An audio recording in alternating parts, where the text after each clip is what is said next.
స్వాగతం. కొత్తగా ఎవరైనా చూస్తున్నట్లయితే వెంటనే సబ్స్క్రైబ్ చేసుకోండి. పక్కనే ఉన్న బెల్ ఐకాన్ క్లిక్ చేయండి. ఫస్ట్ ఆఫ్ ఆల్ నన్నైతే సపోర్ట్ చేయండి ఫ్రెండ్స్. ఇప్పుడైతే మనం పిట్టు తయారు చేస్తున్నాం. అందరూ కొబ్బరి వేసుకునే కదా తయారు చేస్తారు. కొంచెం వెరైటీగా నేను పెసరపప్పు కొబ్బరి వాటితో తయారు చేస్తున్నాను. చూడండి, వాటికి కావాల్సిన పదార్థాలు: 1 కప్పు కొబ్బరి, 1 కప్పు పెసరపప్పు. ఇది ఉడికించుకుంది, కడిగి నానబెట్టుకొని ఉడికించుకోండి. మరీ మెత్తగా కాకుండా కొంచెం పలుగ్గా ఉండేటట్లే ఉడికించుకోండి. 1 కప్పు బెల్లం. ఇవైతే పప్పు ఉడికించుకున్న వాటరు. దీంట్లో కొంచెం సాల్ట్ వేసి ఇప్పుడు పిండి అయితే కలుపుకుందాం. ఈ కప్పుతో 2 కప్పులు ఉంటుంది పిండి. ఇవైతే బియ్యం కడిగి నానబెట్టుకొని ఎండబెట్టి ఇలాగా పిండి చేసుకున్నాను. ఈ పిండి అనేది హాట్ వాటర్తోనే కలుపుకోవాలి. ఇప్పుడు మనం కొంచెం నీళ్ళు వేసుకొని కలుపుకుందాం.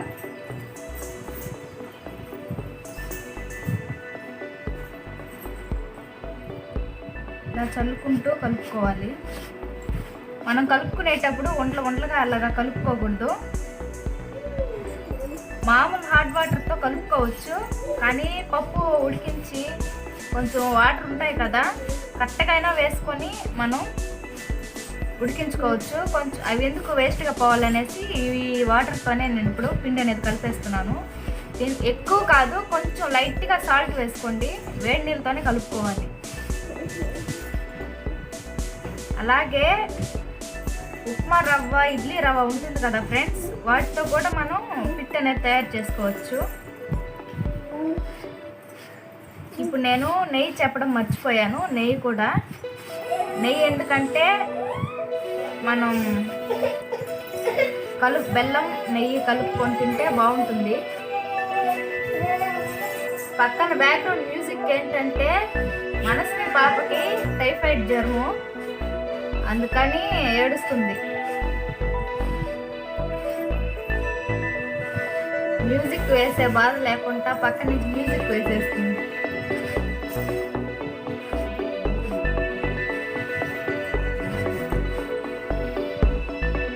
మనం ఇలా పట్టుకుంటే ఇలా అవ్వాలి. ఇంకొంచెం వాటర్ పడతాయి. చూసారా, కరెక్ట్గా కప్పు వాటర్ సరిపోతుంది. కొంచెం నీళ్ళు కూడా పడతాయి. నేను బెల్లం చెప్పాను కదా, మీ ఇష్టము. బెల్లం అయినా వేసుకోవచ్చు, చక్కెర అయినా వేసుకోవచ్చు. అంటే లాస్ట్లో కలుపుకొని మనం తింటాం కదా, అప్పుడు వాళ్ళ ఇష్టాన్ని బట్టి ఏదైనా వేసుకోవచ్చు.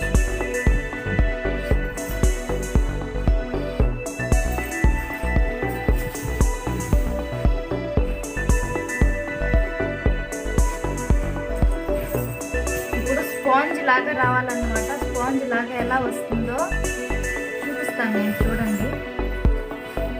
ఇదైతే పల్లెటూరు స్టైల్ పిట్టు అన్నమాట.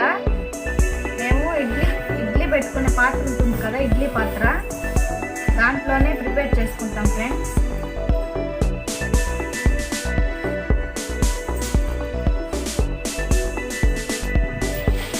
చూసారా, వాటర్ అనేది కరెక్ట్గా సరిపోయింది.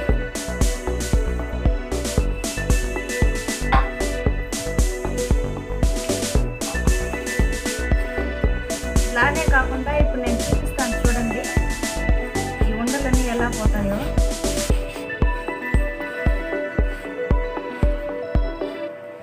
ఇలా స్పూన్స్తో అట్లాగా కలిపితే సరిపోదు, చేత్తోనే కలుపుకోండి. ఇలా ఒక చాక్ తీసుకొని ఈ పిండి దీంట్లో వేసుకోవాలి ఫ్రెండ్స్. ఇది ఎందుకంటే మనం ఇలా చెరిగినట్లయితే చూసారు, ఈ గడ్డలన్నీ బ్యాక్ వచ్చేస్తాయి. ఈ పిండి మాత్రమే మెత్తగా ఉండే పిండి అందులోకి వెళ్తుంది. మనం ఇలాగా ఒంట్లుగా లేకుండా ఇలాగా కలుపుకొని చెరుక్కోవాలి.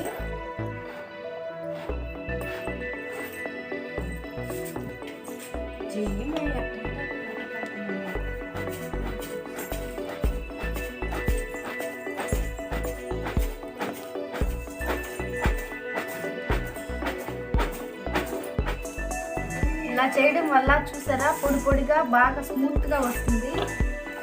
చూసారా. చూసారు ఎంత గడ్డలు ఉన్నాయో, ఇలాగ వేసామనుకోండి గడ్డలు గడ్డలుగా వస్తుంది. అందుకని వీటిని కూడా లాస్ట్లో ఇలాగా చూసారు ఇలా నలుపుకొని అప్పుడు చెరుక్కుంటే మెత్తగా ఉండేదంతా వచ్చేస్తుంది. ఇలా చాట్తో చెరిగేటప్పుడు నీట్గా కడుక్కోండి చాట్ని. ఫ్రెండ్స్ మనమైతే ఇలాగా ఇప్పుడు రెడీ చేసుకున్నాం కదా, ఇడ్లీ పెట్టుకునే పాత్ర తీసుకొని దాంట్లో ఒక గ్లాస్ వాటర్ వేసుకోవాలి. దీంట్లో ఫస్ట్ ప్లేట్ కాకుండా సెకండ్ ప్లేట్ ఉంటుంది కదా, దాన్ని పెట్టుకొని ఇప్పుడు మనం వైట్ కలరు క్లాత్ని అయితే తడి చేసుకోవాలి, చెమ్మ చేసుకొని అప్పుడు వేసుకోవాలి. వైట్ దై ఉండేలాగా చూసుకోండి. వేరే క్లాత్ అది కూడా కాటన్ అయి ఉండాలి. దీంట్లో ఇప్పుడు మనం పిండి వేసుకుందాం. వేరే కలర్ క్లాత్ వేస్తే రంగు వెలుస్తుందని. ఇప్పుడు ఈ పిండి మొత్తం అంతా వేసేసుకుందాం. వేసుకున్నాం కదా, అలాగా సమానంగా జరుపుకోవాలి. జరుపుకున్న తర్వాత తురుముకున్నాం కదా కొబ్బరి తురుము, ఆ కొబ్బరి తురుము మొత్తం అలానే సమానంగా వేసుకోవాలి, మొత్తం స్ప్రెడ్ చేసుకోవాలి. తర్వాత ఉడికించుకున్న పెసరపప్పు కూడా సేమ్ అలానే వేసుకోవాలి, అది కూడా సమానంగా పరుచుకోవాలి. ఒక దగ్గరే ఉంటే అంటే మెత్తగా అయిపోయే అవకాశం ఉంది పెసరపప్పు, అందుకని అలాగా స్ప్రెడ్ చేసుకోవాలి. ఇప్పుడైతే క్లాత్తో క్లోజ్ చేసేద్దాం. మొత్తం ఇలాగా క్లోజ్ చేసుకొని మూత పెట్టుకొని గ్యాస్ ఆన్ చేసి గ్యాస్ పై పెట్టడమే. క్లాత్ అయితే వైట్ కలర్ క్లాత్ కాటన్ అయి ఉండేలాగా చూసుకోండి. ఇప్పుడు గ్యాస్ ఆన్ చేసి గ్యాస్ పై పెట్టేద్దాం. కరెక్ట్గా 10 మినిట్స్ ఉడికితే సరిపోతుంది. కరెక్ట్గా 10 మినిట్స్ అంటే 10 మినిట్స్ ఫ్రెండ్స్. స్టవ్ మీద పెట్టి 10 మినిట్స్ అయితే అయిపోయింది. మనం ఇప్పుడు ఓపెన్ చేసి చూద్దాం ఎలా ఉందో. చూసారా, వేరే కలర్ క్లాత్ వేసుకుంటే రంగు వెలిసే అవకాశం ఉంటుంది కాబట్టి అందుకని వైట్ కలరు కాటన్ అయి ఉండేలాగా చూసుకోండి. చూడండి పర్ఫెక్ట్గా ఉంది, సూపర్గా ఉంది. దీన్ని పట్టుకొని చూసినా కానీ ఇప్పుడు స్పాంజ్ లాగా ఉంటుంది అనమాట. నేను ఎలా అయితే చేశానో సేమ్ అదే ప్రాసెస్ ఫాలో అయ్యారంటే సూపర్గా స్పాంజ్ లాగా వస్తుంది మీకు పిట్టు అనేది. ఇప్పుడు మనం ప్లేట్లోకి ట్రాన్స్ఫర్ చేసుకుందాం. కొంచెం కాలుతుంది అనుకుంటే మీరు చల్లారిన తర్వాత తీసుకోండి. నేనైతే ఇప్పుడు వేడిగా ఉన్నప్పుడే తీసేస్తున్నాను.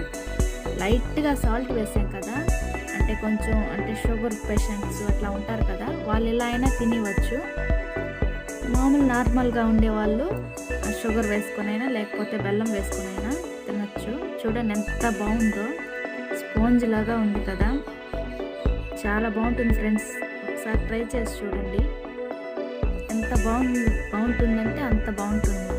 చూడండి ఒకసారి. గడ్డలు ఎక్కడైనా కనిపించాయా? లేదు కదా, గడ్డలుగా ఉంటే కొంచెం గట్టిగా అట్లా ఉంటుంది. అందుకోసం మనం ఇలా చేసుకున్నాం అనుకోండి, నీట్గా చాటుతో చెరిగేసుకుంటే మనం ఆ గడ్డలు అవి లేకుండా ఉంటాయి.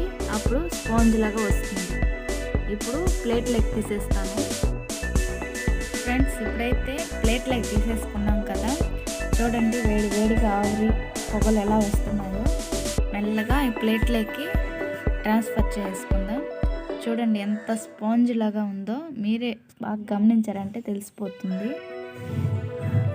ఊరికి అలా పట్టుకోగానే పొడిగా వచ్చేసింది అనమాట ఫ్రెండ్స్. ఇప్పుడైతే నేను ప్లేట్లో నుంచి వెడల్పాటి గిన్నెలోకి తీసేసుకున్నాను. దీనిలో మొత్తం చూసారా, మొత్తం పెసరపప్పు కొబ్బరి పిండి మొత్తం కలిసిపోయేలాగా కలిపాను. ఇప్పుడు నేను దీంట్లో బెల్లం వేస్తున్నాను. మీ ఇష్టం, చక్కెర అయినా వేసుకోవచ్చు, బెల్లం అయినా వేసుకోవచ్చు. వేసి ఇలాగా కలిపేసుకోండి. ఈ బెల్లం వేసేసిన తర్వాత ఈ బెల్లం బాగా కలిసిపోయిన తర్వాత నెయ్యి వేసుకొని కలుపుకోండి ఫ్రెండ్స్. ఇలాగా నెయ్యి వేసుకొని మొత్తం బెల్లం కొబ్బరి పిండి మొత్తం కలుపుకోవాలి, కలిసిపోయేలాగా. కలుపుకున్న తర్వాత స్పాంజ్ లాగా పర్ఫెక్ట్గా రెడీ అయింది. ఇప్పుడు మనసి వాళ్ళ మమ్మీ కొంచెం ఫన్నీ అనుకోండి.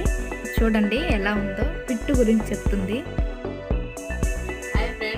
పిట్టు మా సిస్టర్ తయారు చేసింది, సూపర్గా ఉంది. మా పాప అయితే